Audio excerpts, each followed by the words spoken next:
코로나19 확산세가 잦아들지 않고 있습니다. 신규 확진자 수는 여전히 세 자릿수입니다.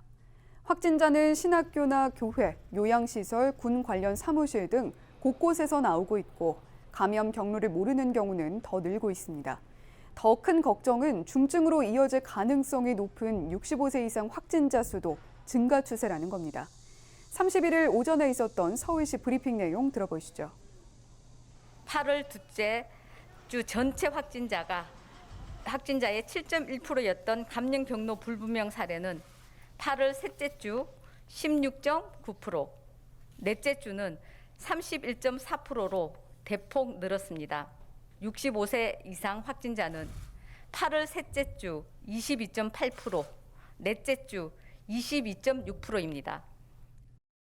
네, 이렇게 지역사회 감염도 줄지 않는 상황인데요. 이 내용은 취재기자 연결해 자세히 살펴보겠습니다.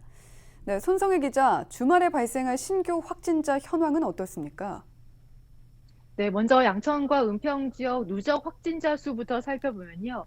31일 오후 3시 기준 양천은 147명, 은평은 184명입니다.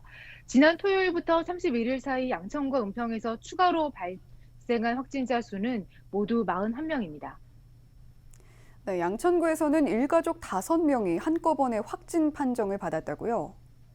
네, 그렇습니다. 양천구 135번 확진자의 가족이 잇따라 감염된 건데요.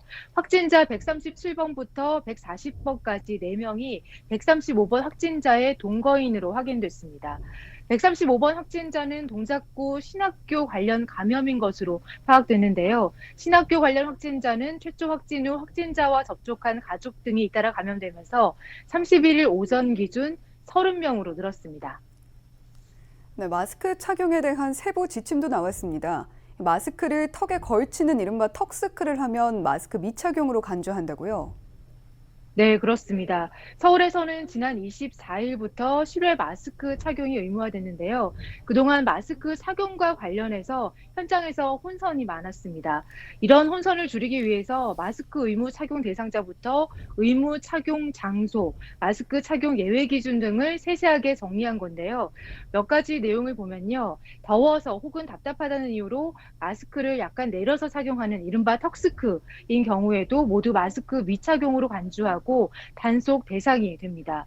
또 마스크 착용 장소는 모든 실내에서는 마스크를 반드시 착용해야 되고요. 실외 같은 경우는 음식물을 섭취할 때와 사적인 공간에서 또 사람과 2m 거리 두기가 어려운 상황에서는 모두 예외 없이 마스크를 반드시 착용해야 합니다. 네, 또 시내버스 운행 횟수도 달라진다고요? 네, 그렇습니다. 31일 저녁 9시부터 적용되는데요. 서울시는 이번 일주일간을 천만 시민 멈춤 주간으로 운영한다. 이 기간 동안 외부 활동을 자제해 줄 것을 호소했습니다. 이 천만 시민 멈춤 주간의 실효성을 높이기 위해서 서울시는 시내버스 운행을 80% 수준으로 감축 운행하겠다. 이렇게 밝혔는데요. 서울시의 얘기 직접 들어보시죠. 외부 활동을 멈춰주시기를 간곡히 요청드립니다. 다소 불편하시더라도 조기 귀가, 대외 활동 자제, 야간 시간대 일회성 이동 자제 등에 대한 협조를 부탁드립니다. 네, 천만 시민 멈춤 주간 함께 협조해 주시면 좋겠습니다. 여기까지 듣겠습니다. 손성희 기자였습니다.